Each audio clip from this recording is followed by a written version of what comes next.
Hello everyone, आजच्या व्हिडिओमध्ये आपण व्हॉट इज प्रायोरिटी शेड्यूलिंग बघणार आहोत. So priority scheduling is a non preemptive as well as preemptive scheduling algorithm. या algorithm मध्ये ईच अँड एव्हरी प्रोसेसला एक प्रायोरिटी असाइन केलेली असते. सपोज कन्सिडर करा आपल्याकडे 3 प्रोसेस आहेत. एक आहे प्रोसेस P1, दुसरी आहे आपली प्रोसेस P2 आणि थर्ड आहे आपली प्रोसेस P3. तर ह्या तिन्ही प्रोसेसना एक प्रायोरिटी असाइन केलेली असते. प्रोसेस P1 ची प्रायोरिटी आहे 2, प्रोसेस P2 ची प्रायोरिटी आहे 1 आणि प्रोसेस P3 ची प्रायोरिटी आहे 3. सो डिपेंडिंग ऑन प्रायोरिटी आपल्या प्रोसेस काय होतात, एक्झिक्यूट होतात. ज्या प्रोसेसची प्रायोरिटी हायेस्ट आहे त्या प्रोसेस फर्स्ट एक्झिक्यूट होतात आणि देन लोएस्ट प्रायोरिटी वाला प्रोसेस एक्झिक्यूट केल्या जातात. सो डिपेंडिंग ऑन प्रायोरिटी ह्या प्रोसेस बघा कशा एक्झिक्यूट होतील. सगळ्यात पहिल्यांदा आपली प्रोसेस 2 एक्झिक्यूट होईल, देन प्रोसेस 1 एक्झिक्यूट केली जाईल आणि प्रोसेस 1 चे एक्झिक्युशन झालं की आपली प्रोसेस 3 जी आहे ती एक्झिक्यूट होणार आहे. बट इन केस आपल्या प्रोसेसला जर सेम प्रायोरिटी असेल, तर आपल्या प्रोसेसला जर सेम प्रायोरिटी असेल तर first come first serve basis वरती आपल्या प्रोसेस काय होतात, एक्झिक्यूट केल्या जातात. सो कन्सिडर करा आपल्या P1 आणि P2 ला सेम प्रायोरिटी आहे 1 आणि 1 आणि P3 ची प्रायोरिटी काय आहे 2. तर प्रोसेसचं एक्झिक्युशन कसं होणार आहे, ज्या प्रोसेसला सेम प्रायोरिटी असते त्या प्रोसेस जेव्हा तुमच्या रेडी क्यू मध्ये first come first serve basis वरती अराईव्ह होतील त्याच वेळेला तुमच्या प्रोसेसचं एक्झिक्युशन कंप्लीट केलं जातं. सो कन्सिडर करा तुमच्या ह्या रेडी क्यू मध्ये जी तुमची P1 ही प्रोसेस आहे ती फर्स्ट एंटर झालेली आहे बिफोर प्रोसेस P2. तर प्रोसेस P1 चे एक्झिक्युशन फर्स्ट होईल आणि देन तुमच्या प्रोसेस P2 चं एक्झिक्युशन होणार आहे. सो ज्या वेळेला प्रोसेसला सेम प्रायोरिटी असते तेव्हा FCFS अल्गोरिदमनी आपल्या प्रोसेसचं प्रायोरिटी शेड्यूलिंगचं एक्झिक्युशन केलं जातं. सो प्रोसेसची प्रायोरिटी डिसाइड करण्यासाठी काही पॅरामीटर आहेत. ते पॅरामीटर असे आहेत मेमरी रिक्वायरमेंट, टाइम रिक्वायरमेंट आणि other resource requirement. So priority scheduling मध्ये आपण 2 टाईपचे एक्झाम्पल बघणार आहोत. एक आहे नॉन प्रिएम्प्टिव्ह शेड्यूलिंग अल्गोरिदम आणि दुसरे आहे प्रिएम्प्टिव्ह शेड्यूलिंग अल्गोरिदम. तर ह्या व्हिडिओमध्ये आपण नॉन प्रिएम्प्टिव्ह शेड्यूलिंग अल्गोरिदमनी एक्झाम्पल कसे सॉल्व्ह करायचे ते बघणार आहोत आणि नेक्स्ट व्हिडिओमध्ये प्रिएम्प्टिव्ह शेड्यूलिंग अल्गोरिदमचे एक्झाम्पल कसे सॉल्व्ह करायचे ते कव्हर करणार आहोत. This is the first example in priority scheduling. First आपण नॉन प्रिएम्प्टिव्ह प्रायोरिटी शेड्यूलिंग अल्गोरिदमनी एक्झाम्पल कसं सॉल्व्ह करायचं ते बघूया. केस नंबर 1 मध्ये अरायवल टाइम आहे तो 0 आहे. ऑल प्रोसेसचा अरायवल टाइम किती दिलेला आहे, गिवन 0. आपल्याकडे टोटल 4 प्रोसेस आहेत आणि त्या 4 प्रोसेससाठी बर्स्ट टाइम आणि अरायवल टाइम आणि त्याची प्रायोरिटी गिवन आहे. In case of priority scheduling ज्या प्रोसेसची प्रायोरिटी हायेस्ट आहे ती प्रोसेस फर्स्ट एक्झिक्यूट होते as per our priority scheduling algorithm. So Gantt chart मध्ये आपण आता बघूया की ह्या प्रोसेस कशा एक्झिक्यूट होतील. सो फर्स्ट ऑफ ऑल जर चार्ट आपण कम्पेअर केला, आपल्या चार्टमध्ये जर 4 प्रोसेसना जर कम्पेअर केलं तर सगळ्यात हायेस्ट प्रायोरिटी आहे आपल्या प्रोसेस P2 ची. प्रोसेस P2 ची प्रायोरिटी काय आहे 1. सो हायेस्ट प्रायोरिटी आहे आपल्या प्रोसेस P2 ला. सेकंड प्रायोरिटी आहे प्रोसेस P1 साठी. देन थर्ड प्रायोरिटी आहे फॉर प्रोसेस P4 आणि लोएस्ट प्रायोरिटी आहे आपल्या प्रोसेस P3 ची. सो अकॉर्डिंग टू प्रायोरिटी आपल्या ह्या ऑल प्रोसेस काय होतील, एक्झिक्यूट केल्या जातील. सो फर्स्ट ऑफ ऑल जेव्हा आपल्या प्रोसेसचं एक्झिक्युशन स्टार्ट होतं तेव्हा तुमचा हा स्टार्टिंग टाइम काय असतो, 0 असतो. ओके, सो स्टार्टिंग टाइम 0 आहे. सो आपल्या चार्ट मध्ये बघा ऑल प्रोसेसचा अरायवल टाइम 0 आहे. सो अरायवल टाइम 0 आहे आणि स्टार्ट टाइम पण 0 आहे. म्हणजे आपल्या ऑल प्रोसेस रेडी क्यू मध्ये एंटर करतील. तुमच्या जेवढ्या टोटल नंबर ऑफ प्रोसेस आहेत तेवढ्या सगळ्या प्रोसेस काय करणार आहेत, रेडी क्यू मध्ये एंटर करणार आहेत. सो नेक्स्ट आता आपल्याला काय करायचं आहे, या ऑल प्रोसेसला आपण रेडी क्यू मध्ये एंटर केलेला आहे. आपल्या सीपीयूनी ह्या सगळ्या प्रोसेसना तुमच्या रेडी क्यू मध्ये एंटर केलेला आहे. तर आता आपण ह्या ऑल प्रोसेसची प्रायोरिटी चेक करणार आहोत. सो प्रायोरिटी बघा काय आहे प्रत्येक प्रोसेसची. प्रोसेस 1 ची प्रायोरिटी आहे 2, प्रोसेस 2 ची प्रायोरिटी आहे 1, प्रोसेस 3 ची प्रायोरिटी आहे 4 आणि प्रोसेस 4 ची प्रायोरिटी आहे 3. तर आता प्रायोरिटी जर कंपेअर केली तर सगळ्यात हायेस्ट प्रायोरिटी कोणत्या प्रोसेसला आहे? प्रोसेस 2 ला आहे. सो प्रोसेस 2 जी आहे ती काय होणार आहे? फर्स्ट एक्झिक्यूट होणार आहे. So in case of non preemptive scheduling आपल्या ऑल प्रोसेस जेव्हा एक्झिक्युशन साठी येतात तेव्हा त्या कम्प्लिटली एक्झिक्यूट केल्या जातात आणि जेव्हा एका प्रोसेसचं एक्झिक्युशन कम्प्लीट होतं तेव्हा तुमचा सीपीयू नेक्स्ट प्रोसेसला एक्झिक्यूट करतो. सो आता फर्स्ट ऑफ ऑल ज्या प्रोसेसची प्रायोरिटी हायेस्ट आहे ती प्रोसेस फर्स्ट एक्झिक्यूट केली जाईल. सो 4 प्रोसेस जर आपण कंपेअर केल्या तर प्रोसेस P2 ची प्रायोरिटी सगळ्यात हायेस्ट आहे. सो प्रोसेस P2 जी आहे ती काय होणार आहे? फर्स्ट एक्झिक्यूट होणार आहे. सो आपण काय केलेलं आहे? प्रोसेस P2 ला एक्झिक्यूट केलेला आहे. आता P2 चा बर्स्ट टाइम किती दिलेला आहे गिवन चार्ट मध्ये? 3. सो 3 मिलीसेकंद आपली प्रोसेस P2 काय होईल? एक्झिक्यूट होईल.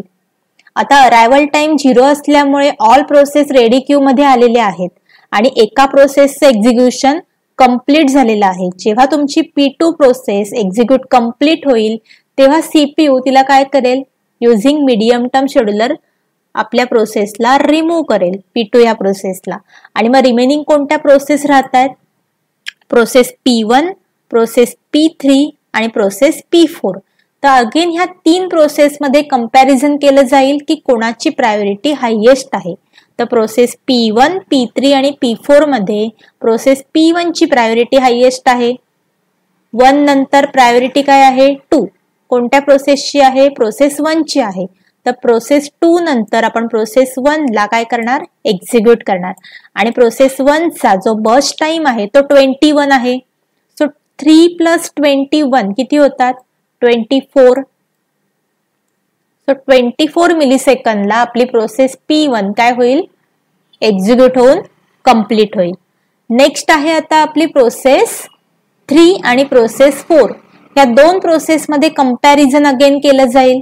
तर कंपॅरिझन केल्यावर कोणत्या प्रोसेसची प्रायोरिटी हायेस्ट आहे? प्रोसेस 4. मग प्रोसेस P1 नंतर आपली प्रोसेस 4 जी आहे ते काय होणार आहे? एक्झिक्यूट होणार आहे. सो प्रोसेस 4 आता एक्झिक्यूट झाली आणि प्रोसेस 4 चा जो बर्स्ट टाइम आहे तो चार्ट मध्ये बघा किती आहे? 2. सो 24 + 2 किती होतात? 26. नेक्स्ट आहे आता रिमेनिंग प्रोसेस आपली आहे प्रोसेस 3. P1, P2 आणि P4 ह्या 3 प्रोसेस एक्झिक्यूट झाल्या. ओनली 1 प्रोसेस आता आपली रिमेनिंग राहिलेली आहे जिची प्रायोरिटी लेस आहे as compared to other process. So low priority वाली प्रोसेस जी आहे आता रिमेनिंग राहिलेली ती आपली काय होणार आहे? P4 प्रोसेस नंतर एक्झिक्यूट होणार आहे. सो 26 मिलीसेकंद प्लस P3 चा बर्स्ट टाइम किती आहे? 6. सो 26 + 6 किती होतील? 32. सो 32 मिलीसेकंद पर्यंत आपल्या ऑल प्रोसेस काय होतील? एक्झिक्यूट कंप्लीट होतील. आणि आपण गॅन्ट चार्ट मध्ये काय शो केलंय? प्रोसेसचं एक्झिक्युशन कसं होतंय ते ह्या गॅन्ट चार्ट मध्ये शो केलेलं आहे. तर नेक्स्ट आता आपण काय करूया? प्रोसेसचा वेटिंग टाइम कॅल्क्युलेट करूया. So how to calculate waiting time? Start time minus arrival time. This is the formula for calculating waiting time. So for process P1 आपला स्टार्ट टाइम काय आहे? प्रोसेस P1 चे एक्झिक्युशन कधी start झालेलं आहे? 3 मिलीसेकंदला. So start time काय असणार आहे P1 चा? 3. 3 मायनस अरायवल टाइम काय आहे बघा चार्ट मध्ये? प्रोसेस P1 चा 0. ऑल प्रोसेसचा अरायवल टाइम 0 आहे. So 3 minus 0 equal to answer काय येणार आहे? 3. So 3 is the waiting time for your process P1. Next आहे तुमची प्रोसेस P2. प्रोसेस P2 चा अरायवल टाइम 0 आहे आणि प्रोसेस P2 चा जो स्टार्ट टाइम आहे तो पण काय आहे? 0 दिलेला आहे. सो 0 मायनस 0 इक्वल टू काय येणार आहे?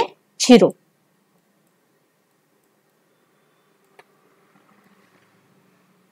नेक्स्ट आहे तुमची process P3. So process P3 चा तो स्टार्ट टाइम आहे तो काय आहे 26. So 26 is the start time आणि अरायवल टाइम काय आहे आपल्या प्रोसेसचा 0. सो 26 मायनस 0 आन्सर काय येणार आहे 26. So 26 is the waiting time for your process P3. Next आहे आपली प्रोसेस P4. तर आपल्या P4 ह्या प्रोसेसचा जो स्टार्ट टाइम आहे तो किती आहे बघा 24. सो 24 मायनस 0 किती येणार आहेत 24. So 24 is the waiting time for your process P4. So आता आपण काय कॅल्क्युलेट केले वेटिंग टाइम कॅल्क्युलेट केले. तर नेक्स्ट आता आपल्याला काय करायचं आहे ऍव्हरेज वेटिंग टाइम कॅल्क्युलेट करायचं आहे. So what is the formula for your average waiting time.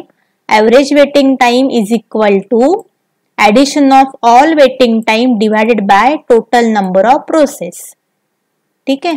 So next आता काय करूया बघा ऍव्हरेज वेटिंग टाइम मध्ये आपण फॉर्म्युला मध्ये व्हॅल्यूज टाकूया. सो आपले काय आलेले आहेत वेटिंग टाइम. प्रोसेस P1 चा वेटिंग टाइम आहे 3, P2 चा वेटिंग टाइम आहे 0, नेक्स्ट P3 चा वेटिंग टाइम आहे 26 आणि P4 चा वेटिंग टाइम आहे 24. So addition of all this process divided by 4 किती येतात बघा सगळ्याची ऍडिशन करा डिवायडेड बाय 4 करा. काय व्हॅल्यू येते व्हॅल्यू येणार आहे आपली 53. So 53 divided by 4 equal to 13.25. This is your average waiting time. तर आपण आता काय काढलेलं आहे average waiting time कॅल्क्युलेट केलेला आहे. नेक्स्ट आपल्याला काय काढायचं आहे completion time काढायचं आहे. So what is the completion time for your process P1. कसा काढतो आपण completion time जेव्हा तुमच्या प्रोसेसचं एक्झिक्युशन कंप्लीट होतं तो टाइम आपण कन्सिडर करतो ॲज अ कम्प्लिशन टाइम. तर आपली ही जी प्रोसेस P1 आहे ती कंप्लीट कधी झालेली आहे 24 मिलीसेकंदला. So 24 millisecond is the completion time for your process P1. Process P2 चं एक्झिक्युशन 3 मिलीसेकंदला कंप्लीट झालेलं आहे. So 3 is the completion time for your process P2. Next आहे आपली प्रोसेस P3. P3 जी आहे ती 32 मिलीसेकंदला कंप्लीट झालेली आहे. So 32 is the completion time for your process P3. Next आहे आपली प्रोसेस P4. तर प्रोसेस P4 चे एक्झिक्युशन 26 मिलीसेकंदला कंप्लीट झालेलं आहे. So 26 is the completion time for your process P4. तर आपण 4 प्रोसेसचा काय काढलेला आहे कम्प्लिशन टाइम कॅल्क्युलेट केलेला आहे. नेक्स्ट आहे turn around time. How to calculate turnaround time? Turnaround time is equal to completion time plus arrival time किंवा आपण burst time plus waiting time दोनपैकी कोणत्याही एका फॉर्म्युलाने काय करू शकतो turnaround time कॅल्क्युलेट करू शकतो. सो आपल्या ह्या केसमध्ये जो आपला अरायवल टाइम आहे तो काय आहे 0 आहे. जर अरायवल टाइम आपला 0 आहे आणि आपल्याला completion time मधून अरायवल टाइम जो मायनस करायचा आहे तर काय होणार आहे व्हॅल्यू आपण -0 केल्यावर जी व्हॅल्यू आपली कम्प्लिशन टाइमची आहे तीच सेम व्हॅल्यू आपली काय येणार आहे टर्न अराउंड टाइमची येणार आहे. So your turn around time is equal to your completion time when your arrival time is 0. So काय होणार अरायवल टाइम आपला 0 आहे कम्प्लिशन टाइम किती आहे 24 मायनस 0 काय आन्सर येणार आहे 24. सो कम्प्लिशन टाइम जो आपला आहे तोच आपला काय येणार आहे इथे टर्न अराउंड टाइम येणार आहे. सो आपण काय केलं आता टर्न अराउंड टाइम काढला ऑल प्रोसेसचा. तर आता व्हेरीफाय करा जो आपण टर्न अराउंड टाइम काढलाय completion time minus arrival time या मेथडनी सेम आपला burst time plus waiting time केल्यावर टर्न अराउंड टाइम करेक्ट येतो का ते चेक करा. So for process P1 what is the burst time 21 plus waiting time किती आहे 3 21 प्लस 3 टाइम किती आहे 24. नेक्स्ट आहे प्रोसेस P2 चा बर्स्ट टाइम किती आहे 3 plus waiting time 0 3 plus 0 3. Process P3 साठी बर्स्ट टाइम आहे 6 plus waiting time 26 turn around time किती येईल 32. देन प्रोसेस P4 साठी बर्स्ट टाइम आहे 2 आणि वेटिंग टाइम किती आहे 24. 2 + 24 आन्सर काय येणार आहे 26. सो टर्न अराउंड टाइम आपला करेक्ट आहे. देन आपल्याला नेक्स्ट काय करायचं आहे, ऍव्हरेज टर्न अराउंड टाइम काढायचा आहे. So how to calculate average turn around time? बघा काय फॉर्म्युला आहे, average turn around time is equal to addition of all turn around time divided by total number of process. So calculate करा, average turn around time is equal to addition of all turn around time. Process P1 चा turn around time आहे 24 plus तुमच्या process P2 चा किती आहे turn around time 3 plus 32 plus 26 divided by 4. किती येतं answer check करा 85. So your addition is 85 divided by 4. काय येईल फायनल आन्सर आपलं 21.25 millisecond is your average turn around time.